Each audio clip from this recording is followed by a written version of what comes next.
Hi guys, welcome to another one of my vlogs. I hope you guys are kind of interested in continuing some of the book series that I started when I first started doing these 24-hour reading challenges.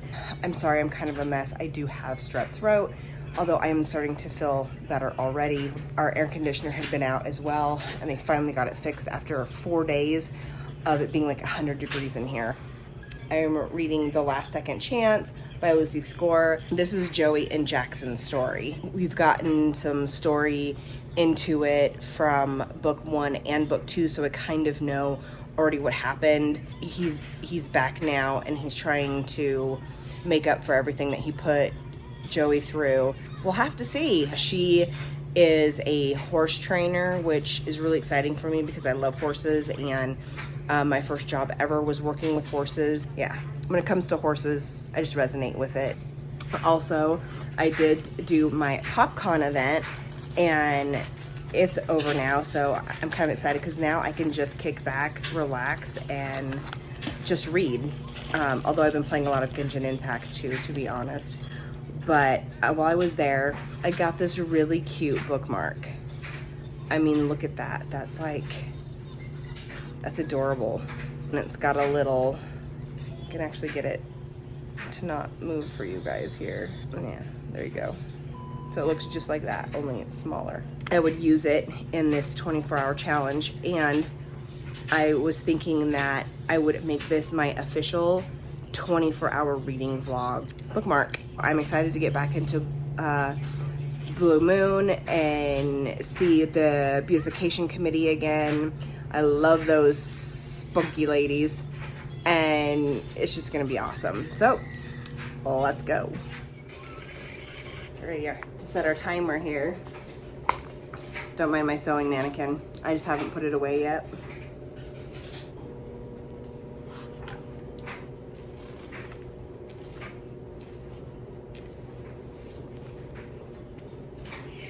Okay, it's one thing to kind of know their story a little bit, but it's a whole different one to actually get to sit in the passenger seat of what happened. And I kind of see why Joey's upset, and if Jackson wants her back, he's gonna have to work hard. That's all I gotta say.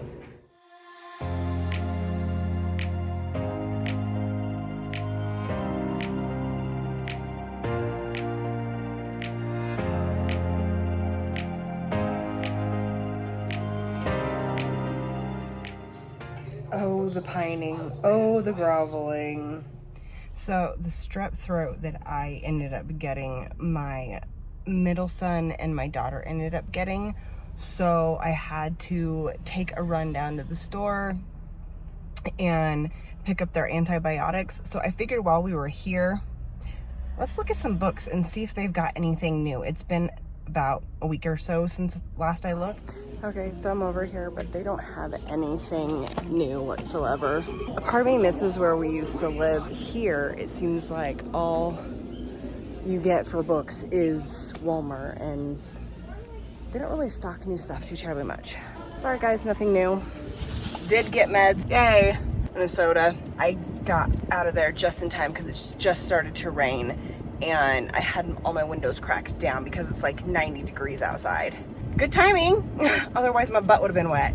But oh my gosh, it's windy. Legit, my truck is moving.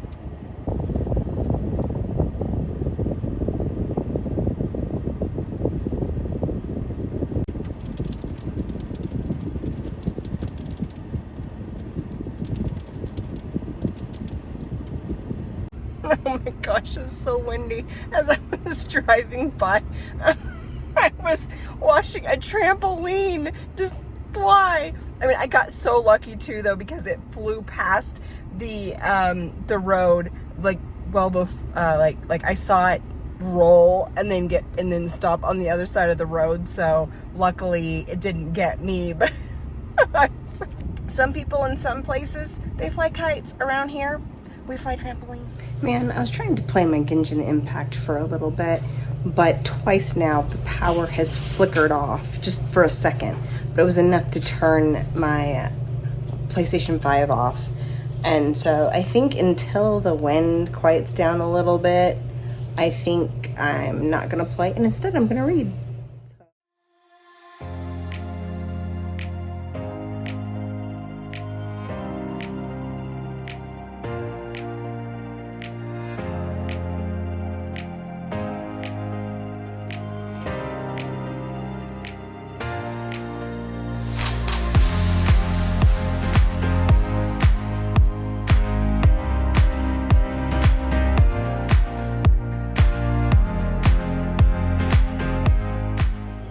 I feel like there should be a running joke here. 3 men and a little boy walk into a pet adoption agency.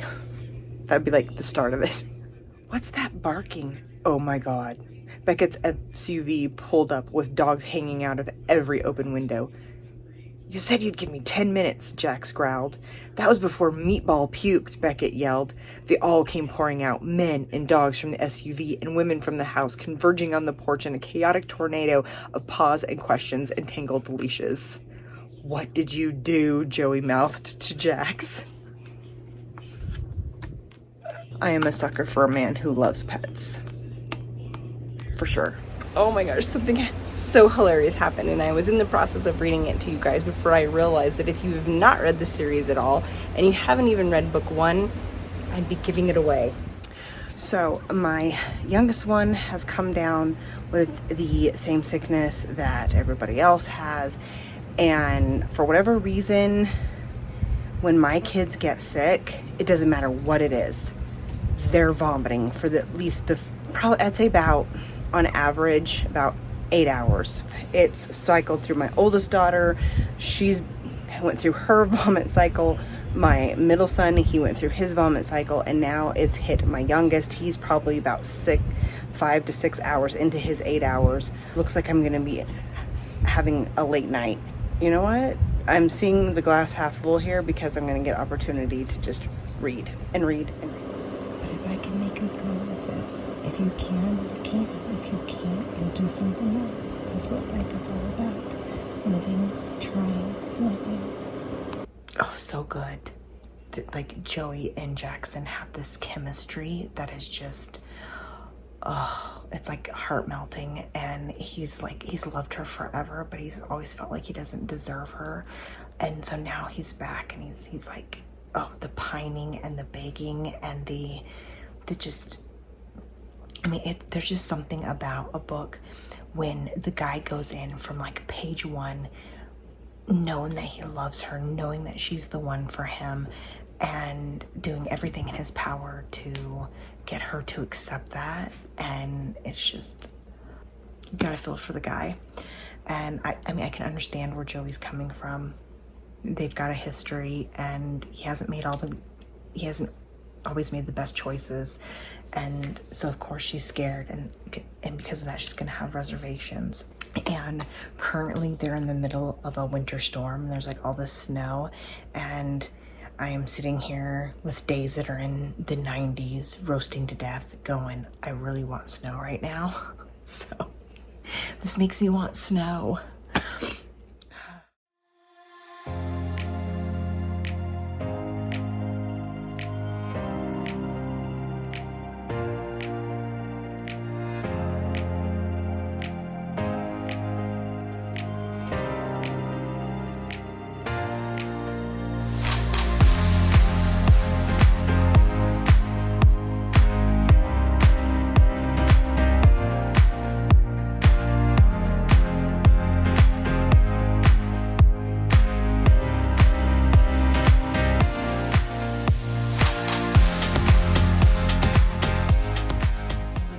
A good place to stop for now.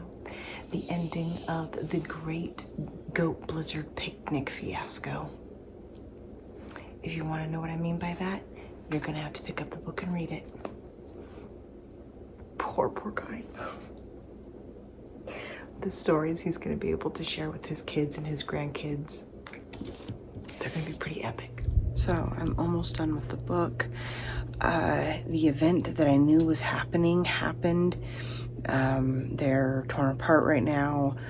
Joey finally learned the truth as to why Jax did what Jax did. I'm not going to get into details about that. In my opinion, she's just being overly angry. Ugh, I can't even explain it without giving it away, but like, I think she's overreacting. We'll see how it goes. Right now, she doesn't want to talk to him, wants him to leave her alone. Jax looked around them and saw circles within circles, another baby for the new generation of family, another venture for the farm that had sustained them all in one way or another. Marriages, promises, mended relationships, a love that just kept building on itself. If home were where the heart is, Jack's heart was right here in the middle of all the chaos. And that's the end of the book, but again, happy tears. There has not been one Blue Moon book that I have read that has not left me in heartwarming tears. I think it gets to me in a way because it is just this big, huge family. They're all so close and so dear to each other, and that's something I never had. I come from a broken family. My husband comes from a broken family. My kids will never know their cousins from any side of the family. These Blue Moon books, they're just so family oriented. Like, it's not just about the couples and their story. It's about everybody. It's about the whole town. Like, they're all just one giant family, and it's just so heartwarming. And the way Lucy Score writes, she just drags you into the story and you feel like you're a part of it. If you guys have not read the Blue Moon series, what are you doing? Stop right now. Go buy the first book. Like, you guys need to read. Okay, next book I will be reading in this 24-hour challenge is this one. I am equal parts excited and equal parts terrified. It is the last book in the series, so a part of me doesn't want it to end. Another part of me is nervous because the second book started, had me nervous. So I don't know what their author is going to throw at us in this world. We're just going to have to find out together, I guess. I just can't get over the covers of these books. They're just so beautiful. Can't wait to get started though. It's going to be a fun, wild ride, I am sure. I love when books come with maps.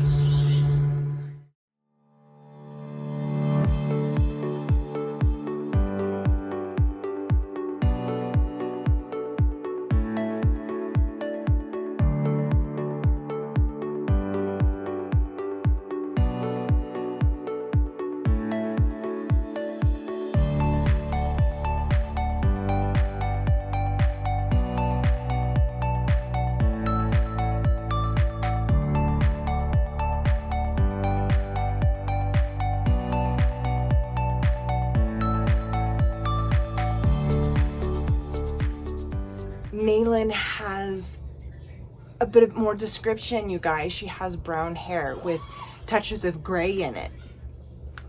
And we've got a little bit more information. She's double the age that Delina is. So if Delina is like 20, that would make Naylin 40. So now we know she's roughly 40, 41 years old. And she has brown hair with hints of gray. A little bit more description, thank you.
turning that glare into one of her smiles was his new favorite pastime.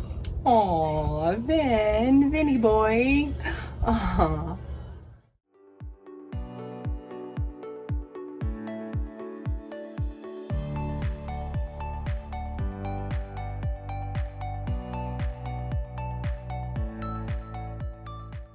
Okay, I'm only 50 pages in this book, and I feel like so much has already happened that we should be getting into the end scenes.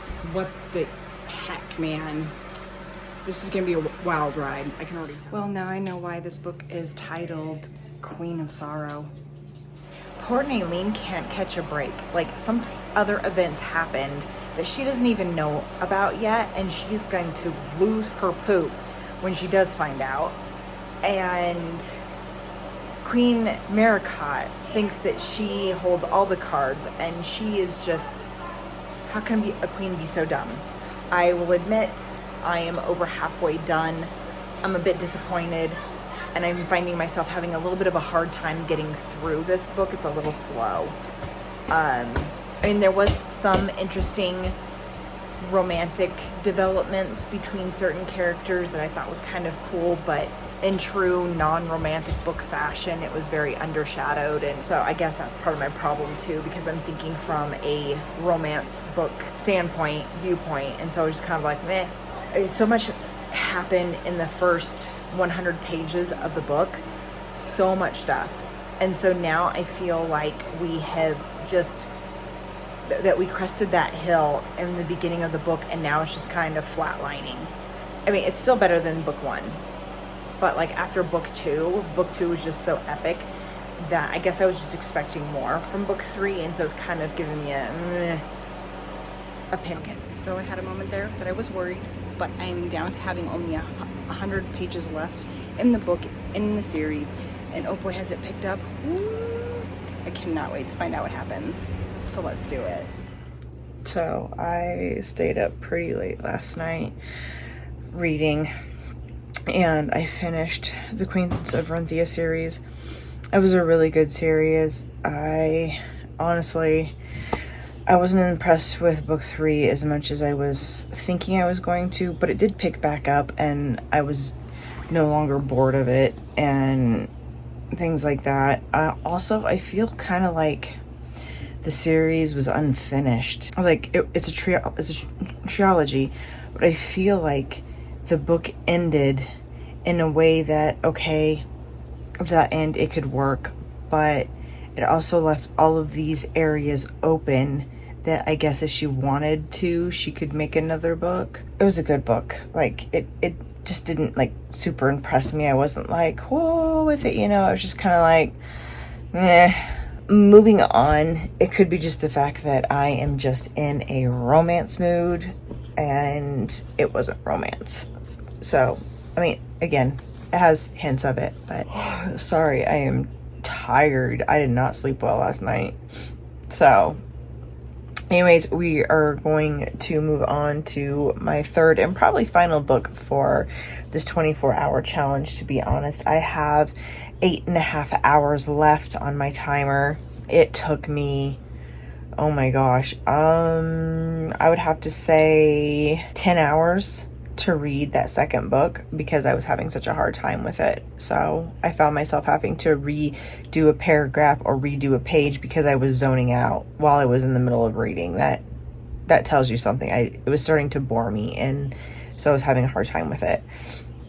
But now we are moving to A Fate Forged in Fire by Hazel McBride. This is one of the books that I bought at Walmart that I said the cover drew me in. It looks like there's dragon riders. So, Prince Florian is a dragon rider and one of the most powerful fire wielders in the territory. Okay, so far I have to say I'm very, very disappointed in this book. I'm not even 30 pages in, and I'm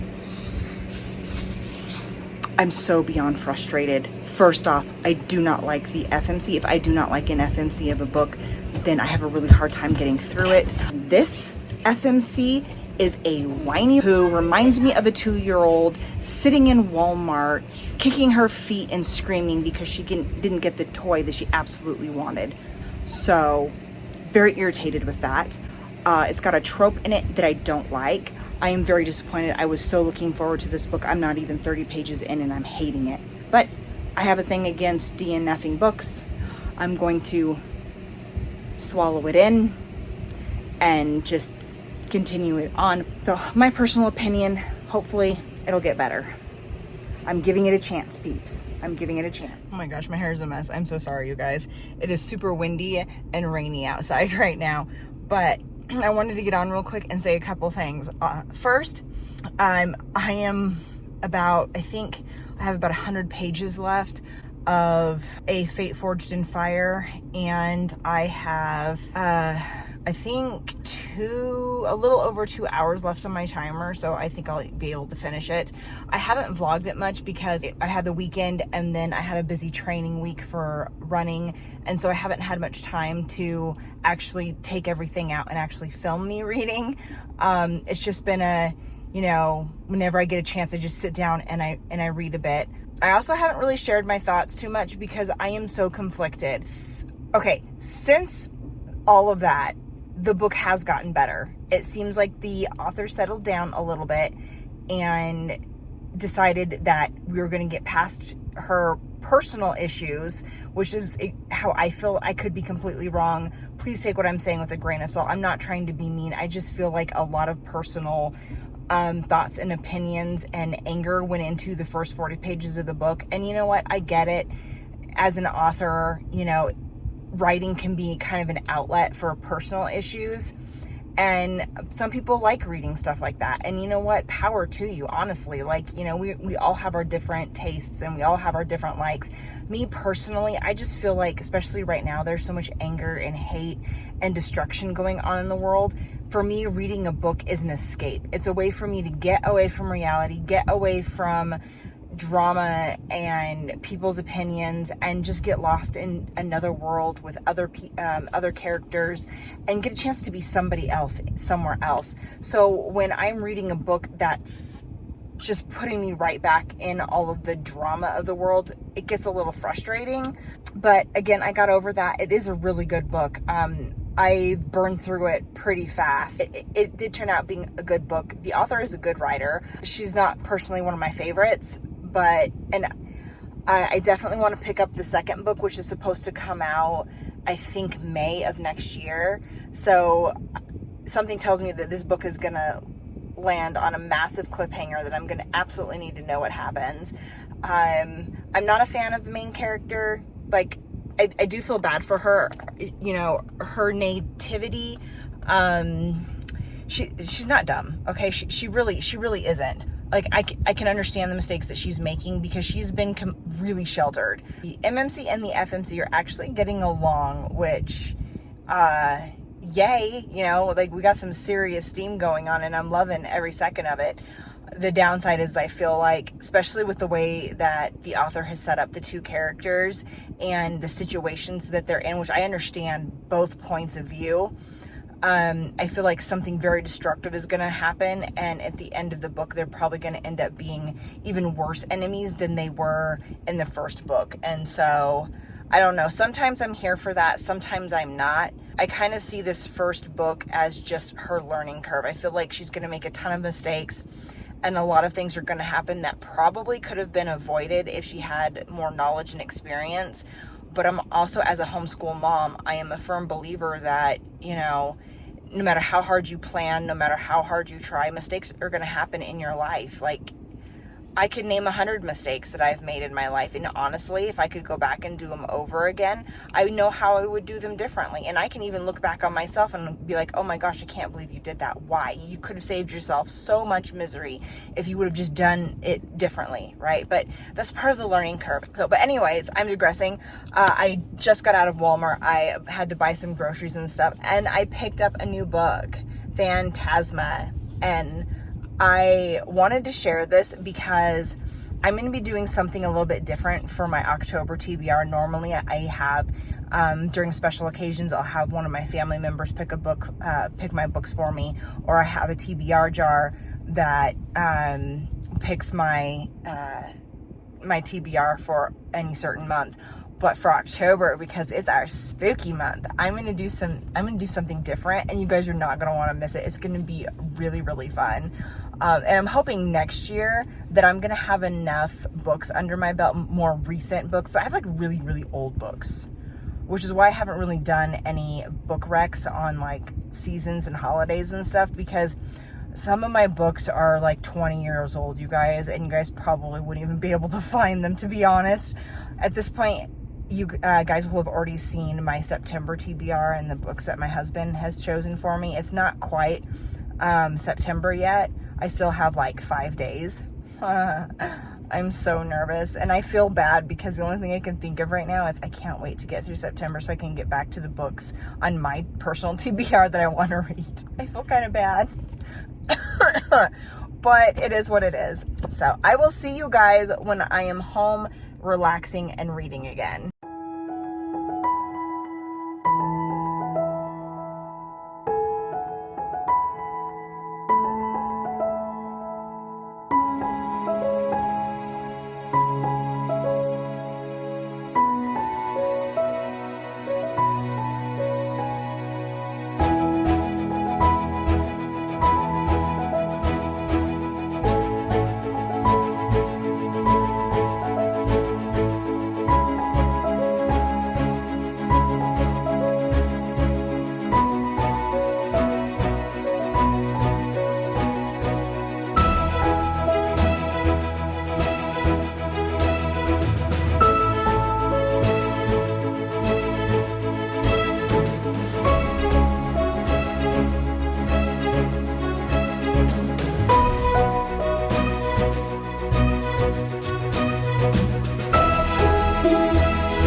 Even without your magic, you burn like wildfire.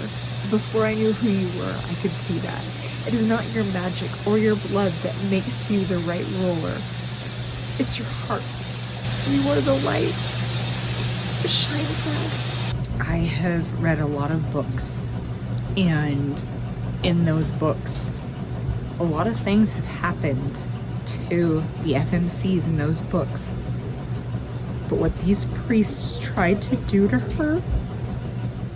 Oh my gosh, I just finished the book, and May can't come fast enough to read book 2. Wow, I went from hating this book to not hating this book. I mean, it's not like God tier, it's not even 5-star in my opinion because of my feelings in the beginning. But that aside, the book was still really good, and the only downside I have for the book is probably more from just a personal preference. You know, it's just times are crazy right now, and I think that the first 40, 50 pages of the book just didn't hit for me right. I mean, maybe if I would have read this book when it first came out back in 2022, I'd have a little bit more of a different opinion about those first 50 pages, but because of my irritation for the first 50 pages, that definitely hindered my opinion for the book in a lot of ways. But that aside, you guys, it was a very good story, and it gutted me, it wrenched me, and I feel for her, and like I understand how upset she is, but what she does at the end, like, I don't necessarily agree with it. I feel like there's more going on with decisions that were made with certain people that we're just not seeing the gist of, and I can kind of see other people's point of views on all fronts. Everybody's thinking everybody betrayed everybody, and nobody's actually just sitting down and talking and figuring out what happened. With that big, mind-blowing kerfuffle of a explosion. I have 30 minutes left on my timer. The next book I'm going to start reading is King of Wrath by Anna Wong. I'm going to turn my timer on, finish my 30 minutes because it's a 24-hour reading challenge. However, I'm not going to get enough into this book to really do much of anything. So I guess I will just read until my timer ends, and then I will give you guys my thoughts on where I'm at by that point with this book. And if you want to hear more from like after I finish the book, things like that, then be looking for that when I talk about my August reads, and I'll delve more into it. Let's get started on reading this after dinner.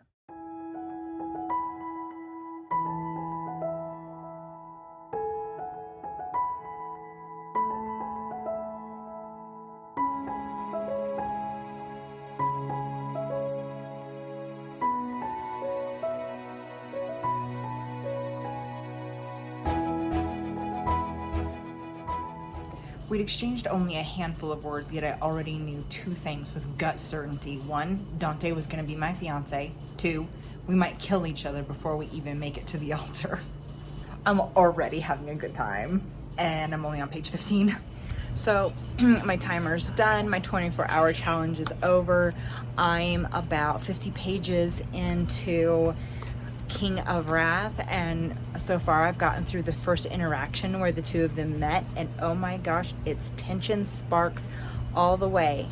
There's definitely some spicy tension going on between the two main characters. I also learned what the blackmail is. Oh boy, sometimes having family. Whew. Anyways, such a good book so far. The 24-hour challenge is over, yeah, but it's the end of the day. All my chores are done. I am gonna curl up into my most comfortable pajamas, curl up in my blankies, and I'm gonna read some more of this book, because oh baby, so good already. Like, this is my first time reading Ana Huang, and you guys, I'm loving her writing so far. She's really pulling me in, and I'm like super excited. I feel like in a way this is just what I needed. Maybe, I mean, don't get me wrong, I still love fantasy romance stuff, but I think I've been reading just a lot of fantasy in general lately, because I got into this and it was like, boom, I'm gonna get back to reading. I hope all of you guys enjoyed my 24-hour reading vlog. I hope you guys are looking forward to my next one. I already have my 3 books planned out. I'll see you guys in my next video. Have a fantastic weekend. Bye.